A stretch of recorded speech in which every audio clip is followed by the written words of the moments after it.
Olá, Júlia, eu sou o João e nós estamos aqui para um podcast que nós vamos falar sobre os livros que nós escolhemos e lemos. E, Júlia, acho que vou começar agora a falar sobre o meu livro. O livro que eu escolhi foi o Gatos Guerreiros. O Gatos Guerreiros é uma coleção de uma história em que conta a perspectiva de vários gatos e a coleção contém 6 volumes. Sendo o volume que vou contar é o volume 3, que é Gatos Guerreiros, Segredo da Floresta. Em, em síntese de todo o livro, só para começar, antes de começarmos a falar do volume, o Gatos Guerreiros conta a perspectiva de vários gatos selvagens, alguns domésticos mas abandonam os seus donos, em que existem vários clãs, alguns rivais, outros não, uns pacíficos e outros muito territoriais. Também existem clãs, subclãs, clãs mais menores. Sendo, por exemplo, alguns, o clã do Trovão, que é o clã onde o nosso protagonista está, Pata de Fogo, o clã, o clã das Trevas, o clã Negro, pronto, o clã da Névoa, o clã da Rocha, e entre outros clãs, por exemplo, o clã do Rio ou da Nascente. Agora, a começar sobre o livro começa com um gato que salva dois gatinhos jovens, bebés, claro, são jovens, são bebés, que estão prestes a afogar-se num rio. O gato salva-os de se afogar e entrega a uma gata que possa se encarregar de cuidar deles e amamentá-los. E ela sente o cheiro de um dos clãs da Névoa. É um clã que às vezes é um pouco misterioso, que nesta altura é bastante misterioso. Seguindo em frente, encontramos o nosso protagonista, Pata de Fogo, a tentar caçar ratos, algum tipo de alimento para o estoque de alimentos. Porquê? Além de ser um guerreiro e ter de fazer essa tarefa, anda-se a ter um grande problema de escasso de alimentos. Estão no inverno, onde ocorre bastantes mortes por falta de comida. O capitão dele, o Trovão, chamou-o para parar de caçar porque os anciões chamaram-no para falar com ele. Bota de Fogo fica um pouco estranho, fica um pouco suspeito com a ação do capitão. Porquê? Ele também já não gosta muito do capitão por achar que é um traidor, porque também ele não estava à espera de uma coisa dessas. E o motivo de ele achar que é um vilão, um traidor, é porque acha que é de outro clã, porque sente um cheiro de um inimigo. E às vezes o protagonista nunca é dos que se enganam. Mas pronto, seguindo em frente, em todo o livro ocorre um romance secreto, que é como se fosse Romeu e Julieta, que é entre o Pata de Prata e a Rolha de Prata. Porquê que é proibido? Porque são de clãs inimigos rivais, que é o clã do Trovão e o clã da Névoa.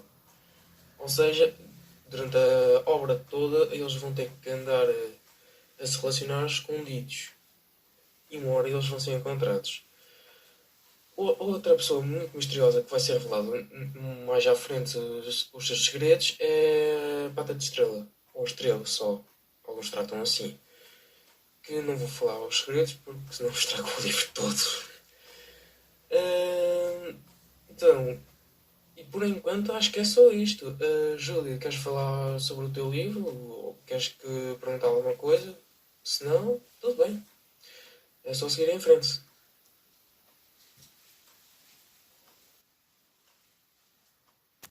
Bem, João, vou seguir com a minha apresentação do meu livro, A Bruxa de Oz. Eu acho que explicaste muito bem, por isso não tenho dúvidas. A Bruxa de Oz é um livro de Gregory Maguire, lançado em 1995, que reimagina a clássica história de O Mágico de Oz de Frank Baum, No entanto, em vez de se concentrar em Dorothy e a sua jornada, a história foca na vida de Elphaba, a futura bruxa má do Oeste. Gregory é um escritor americano, nascido em 9 de junho de 1954, conhecido principalmente por suas obras que reimaginam histórias clássicas de contos de fadas. Ele é famoso por seu livro Wicked: The Life and Times of the Wicked Witch of the West, 1995, que inspirou o sucesso musical de Broadway Wicked. A educação de Gregory. Ele obteve um doutorado em literatura inglesa e americana pela Tufts University e um mestrado em escrita infantil pelo Seymour College. Primeiros trabalhos. Antes de alcançar o sucesso com Wicked, Gregory escreveu vários livros infantis de jovens e adultos, muitos dos quais também reimaginavam contos clássicos. Alguns desses trabalhos incluem The Lightning Time, 1978, e The Daughter of the Moon, 1980. Os livros de Gregory frequentemente exploram temas de moralidade, identidade, complexidade do bem e do mal. Ele tem habilidade especial para transformar vilões tradicionais em personagens muito empáticos e identificáveis. Outras obras famosas dele ou notáveis são Confessions of a Ugly Stepsister, 1999, uma versão do conto da Cinderela contada no ponto de vista de uma das irmãs feias, Mirror Mirror, 2003, uma releitura da Branca de Neve ambientada na Itália renascentista, e Song of a Witch, A Lion Among Men, e Oaths of Oz, parte da série Wicked Years, que continua a explorar o universo de Oz. Elphaba, a personagem principal da Bruxa de Oz, nasce em Multiplickylands, com a pele verde, o que causa estranheza e um pouco de preconceito. Sua mãe, Milena, é negligente, enquanto seu pai, Freshper, é um religioso fanático que vê a sua aparência quase como uma maldição. Na juventude, Elphaba vai estudar na Universidade X, onde conhece Galinda, que mais tarde se torna Glinda, a bruxa boa do norte, em contradição com a Elphaba, que no futuro se torna a bruxa má do oeste. Apesar das diferenças iniciais, elas formam uma amizade complexa. Na universidade, Elphaba se envolve com causas políticas, especialmente a luta pelos direitos de animais, criaturas inteligentes que estão sendo oprimidas, que no caso no livro, as criaturas, os animais, quanto coelhos ou animais irracionais na nossa realidade, lá eles falam e têm sim uma inteligência, e ela lutava pelo direito desses animais. Elphaba, no futuro, se torna uma ativista dedicada contra o regime autoritário do Mágico de Oz, o que mostra um pouco o objetivo do autor, no caso Gregory, ao tentar criar a personagem que é uma vilã, também como uma história um pouco boa da parte dela, um lado bom, como se ela não fosse má na história inteira. Seus esforços são frustrados quando seu professor, Dr. Dillamond, um bode que ensinava na universidade, foi assassinado. Esse evento perturba Elphaba e a leva a se esconder e dedicar a sua vida à magia, resumindo, fugir de onde ela vivia e de onde ela estudava. Durante o seu tempo exilada, Elphaba tenta usar o seu Grimório, que é um livro de magia que ela tinha, para lutar contra o Mágico de Oz, que seria quem estaria no poder da cidade. Ela cada vez se tornou cada vez mais uma personagem isolada e temida, e acabou sendo rotulada como uma bruxa má do oeste devido a mal-entendidos e alguns boatos que nem mesmo foram realidade do que ela realmente tinha feito.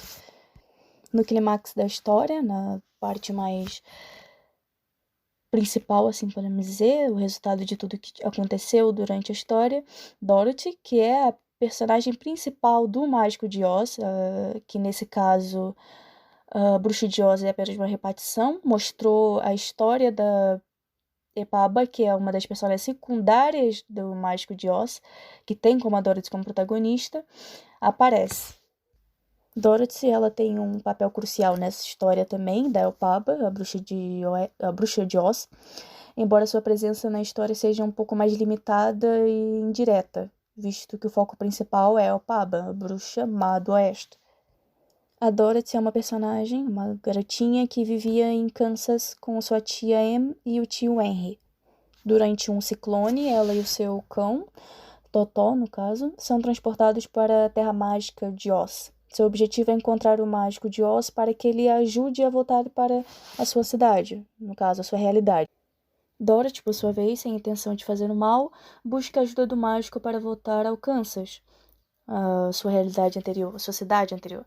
O mágico, por razões políticas e pessoais, envia Dorothy para confrontar o Paba, com a missão de matar a bruxa má do Oeste, que assim, como recompensa para Dorothy, seria a ajuda do mágico para voltar para sua realidade.